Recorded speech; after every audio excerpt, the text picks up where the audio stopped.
the best goalkeeper of the year. And the winner is Alison Becker from Liverpool. পাগল আব্দুল করিম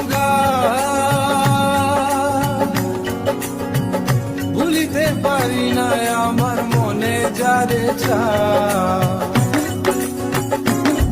পাগল আব্দুল করিম ভুলিতে পারি না আমার মনে যারে খুলনা সাপির দিনে সে কুলো মান গেছে